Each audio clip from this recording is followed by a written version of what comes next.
Muy buenos días y gracias por acompañarnos en otra edición de su programa de análisis y panorama actual, Nuestros Derechos. También somos ese triángulo del poder entre la política, la economía y lo social.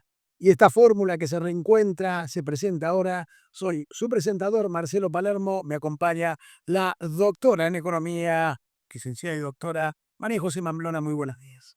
Muy buenos días, Marcelo. Un placer estar nuevamente con ustedes. El placer es nuestro, de todos aquí en general, doctor Manuel González Río, hombre del Congreso de la Nación, otros congresos y por supuesto doctor en leyes. ¿Cómo estás, Marcelo? Un gusto saludarte y compartir con María José.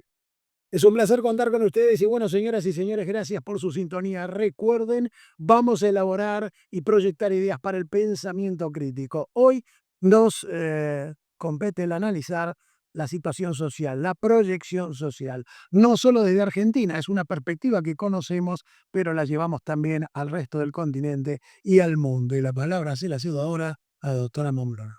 Pero muchísimas gracias. Bueno, eh, es muy importante el tema social y la falta de información que tiene en general a nivel mundial la gente. Es decir, cuanto menos información hay, más nuestros políticos le damos el poder para que hagan lo que quieran. Hoy en Argentina, voy a hablar de Argentina, realmente tenemos un gran porcentaje de la población y de generaciones que no saben matemáticas, que no saben de comprensión de textos. Entonces se ha perdido también la costumbre de poder leer un libro con placer y entenderlo.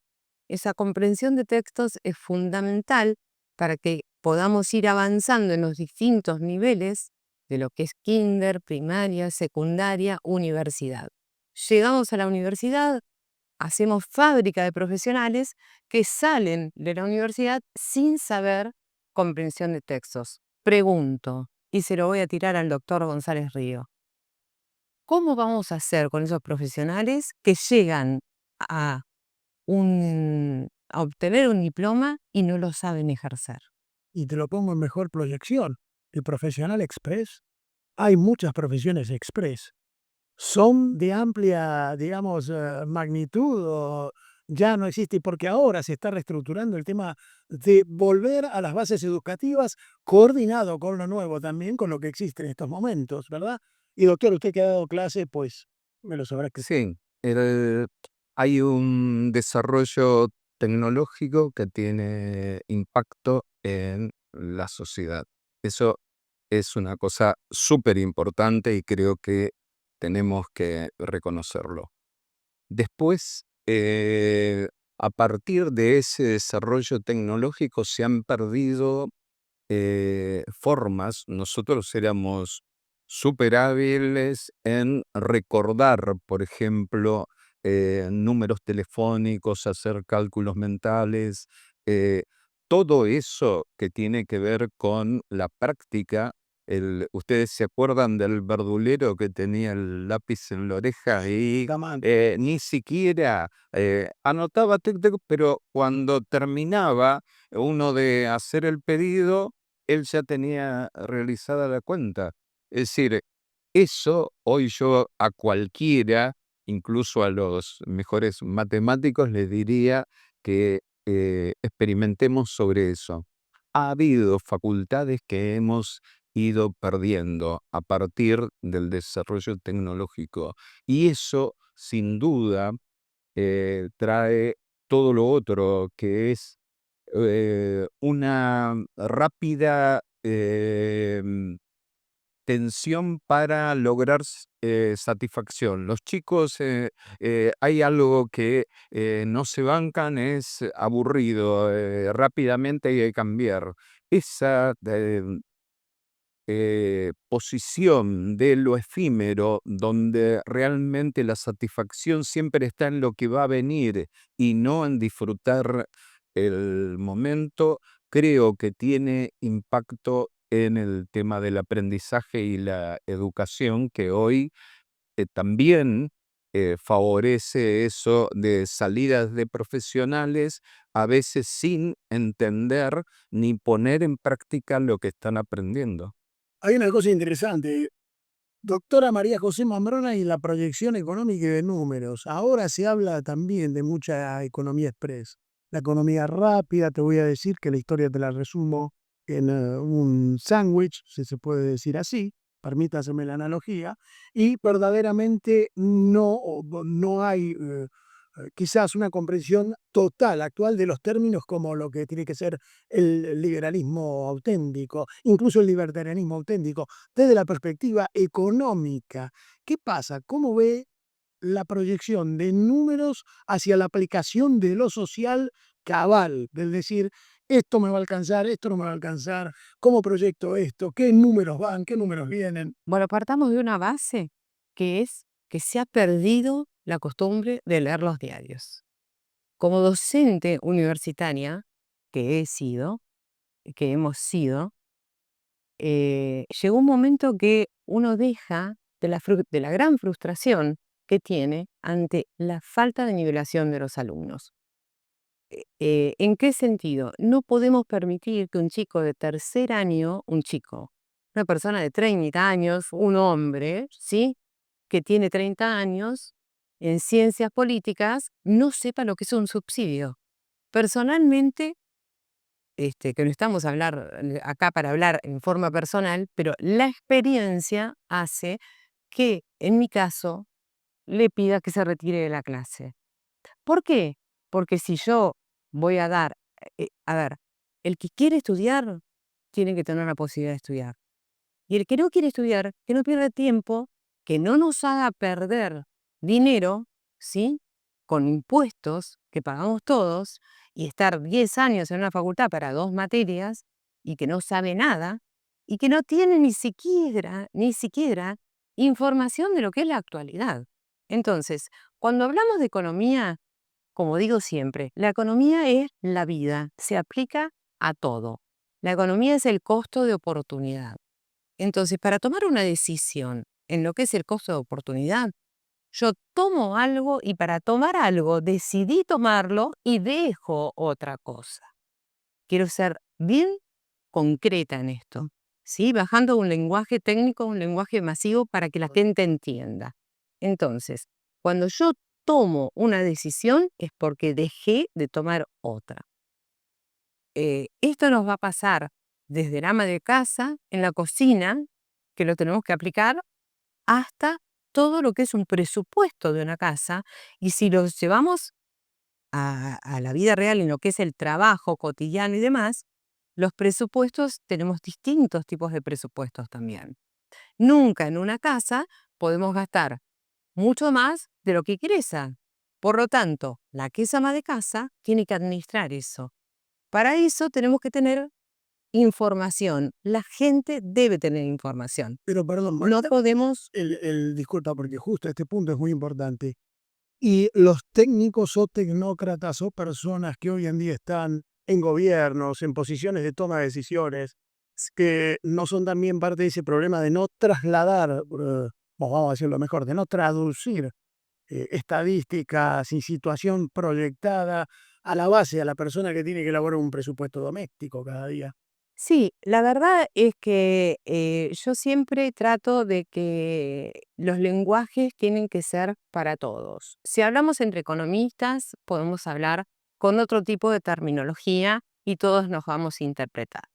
Ahora, si desde el gobierno nos hablan en difícil, por así decirlo, bueno, la mujer que está en su casa no entiende nada, ¿qué es cierto? O la mayoría de la población y demás. Entonces, sí creo que tenemos que hacer las cosas más fáciles para todos porque lo más importante de todo es administrar. Y administrar es de lo que estamos hablando. Dentro de ese conglomerado que tenemos de ingresos, 5 pesos de acá, 10 pesos de acá, qué sé yo, y así sucesivamente, nosotros tenemos que amoldarnos a eso. El gobierno, si queremos hablar del gobierno, y es la pregunta, en su forma macro, tiene algo que es definido puntualmente, no al déficit fiscal. Es lógico, no podemos gastar más de lo que ingresa. Cuando hablamos del déficit fiscal, hablamos de los impuestos que pagamos todos los argentinos, que se recaudan, y con esos impuestos se va a redistribuir todo lo que hay que pagar para el Estado. Porque eso es el Estado, somos nosotros, aquellos que pagamos los impuestos. No puede ingresar menos de lo que vamos a gastar, ni más de lo que vamos a gastar. Si ingresa más, tendríamos reservas y las llevaríamos al Banco Central, que sería un tema bastante complejo como para ver qué es lo que es un balance del Banco Central y las reservas. Pero hay justamente una proyección, don Manuel, que tiene que ver con que ahora se ha echado mucho el discurso de hacerle topo al Estado por adentro, o si el Estado es efectivo o no es efectivo, si puede haber un país sin Estado. Tú has estado, valga la redundancia, en congresos o conocido congresos, ¿verdad? Cámaras de diputados y de senadores de diferentes décadas, las últimas 3, seguro. Hay una deconstrucción de lo que es la estructura parlamentaria proyectada hacia el pueblo, o hay una nueva construcción, una reconstrucción. ¿Cómo lo ves? Lo primero, vamos por parte, porque vos hablaste de si es posible un país sin Estado. Claro, bueno, Es casi una incongruencia. sería totalmente exacto, sería incongruente. Entonces, segundo, Porque es el mensaje que se está dando. sí, es Y a nivel mundial. sí, una acción. Que luego se dicen cosas como se robaron todo, toda una, este, que es una abstracción. ¿Se puede alguien robar todo? No. Entonces se dice eso porque es una figura de 3 palabras. Justamente hablábamos del aprendizaje. ¿Qué es lo que ocurre? Eso impacta. Se robaron todo, todos son una porquería, nuestro país es un desastre. Son siempre 3 palabras, la forma nueva de comunicar. Entonces tenemos, nuestro país es realmente un país admirable, con una gente súper esforzada. Tenemos un Estado construido desde generaciones, por supuesto perfectible, pero nunca alguien se puede arrogar la condición de topo para destruirlo desde adentro. Es decir, y nadie debería, porque nosotros tenemos una constitución, aceptar que alguien tenga esa macabra idea, porque sería querer dejarnos sin la base jurídica y filosófica que tenemos los argentinos. Pero entiendo de que hay sí una em, repentinización de los objetivos, que hay que ser efímero en casi todo, y lo más probable es que haya que consumir rápido. Eh, Tampoco eso es posible, porque eh, con algunos parámetros que han significado eso del déficit cero, ha significado el tema de estar dejando prácticamente quietos y estancados todos los ingresos. Por lo tanto, eso conspira con la posibilidad de desarrollo y de crecimiento. Entonces es difícil que tengamos bienestar con una política tan férrea que no permita la posibilidad de tener actuaciones. Por ejemplo, se nos ha dado hace muy pocas horas una catástrofe en Bahía Blanca. 300 milímetros llueven de golpe. Lo mismo que debería haber llovido en un año. ¿Cómo salimos de esa situación? Con asistencia estatal. sin asistencia estatal es muy difícil. Entonces tenemos que tener, aparte de un pueblo solidario como es el nuestro, asistencia del Estado. Esa es mi posición, por supuesto. Vale, antes de redondear, sí, ya llamamos al final, pero por supuesto la doctora nos puede hacer un cierre ahí también. Sí. Intervención. Quiero decir algo. De hecho, el gobierno nacional ha puesto 200.000 millones de pesos para la reconstrucción de Bahía Blanca. Esas son las funciones del Estado. Lo que pasa es que tenemos una falta de aprendizaje, de preparación para las catástrofes, para las emergencias y demás, que no es de este gobierno, sino que data de muchos años, porque, por ejemplo, cuando se ha incendiado el sur, no tenemos aviones hidrantes como para resolver el problema just in time, en el momento adecuado, ¿no es cierto? Entonces, creo que es un país que necesita madurar, que va a ir madurando y que vamos a ir creciendo de a poco. Ya el hecho de no permitir que un alumno que no sepa tenga que pasar de grado igual, ya es un avance enorme. Eso por un lado. Perdón, el tema sí, perdón, adelante, así ya sea. No, Que era- está bien. Eso por un lado. Y por otro lado, el tema es que con respecto al Estado, por supuesto que debemos tener un Estado, lógicamente, pero un Estado debe ser eficiente. No es para meter a cualquiera, al que no sabe, a mi amigo y demás. Entonces, no puede ser que en un lugar donde se necesiten 100 personas eficientes, profesionales y idóneas en un tema, tengamos 1000. Eso no es un Estado. Entonces, de ahí parto en que comparto que necesitamos el Estado, sí, por supuesto que tiene que haber un Estado, pero no tiene que haber un Estado para utilizar en base a lo que los políticos quieran. Tenemos que cerrar.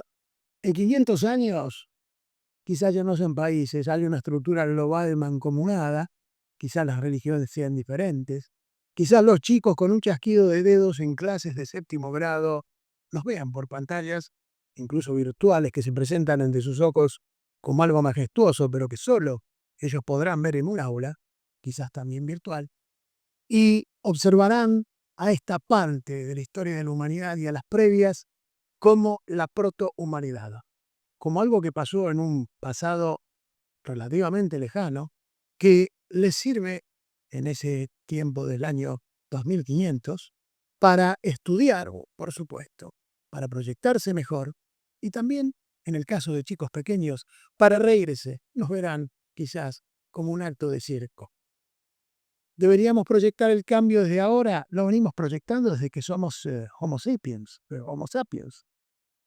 Escribimos nuestra historia desde hace aproximadamente 6.000 años atrás y nos venimos proyectando con la idea de que todo es para mejor. Pero en algún momento ese todo es para mejor va a tener que ser más palpable y va a tener que tener un alcance que verdaderamente le llegue no solo al que lo puede percibir por alguna posición, sino también a aquel que siempre estuvo, como comentaba Platón en su alegoría de la caverna, encadenado y con apenas poder ver esa luz que cruzaba la puerta del sombrío aposento. Soy Marcelo Palermo, soy un presentador. María José Mamlona, la doctora en Economía y Administración, un placer.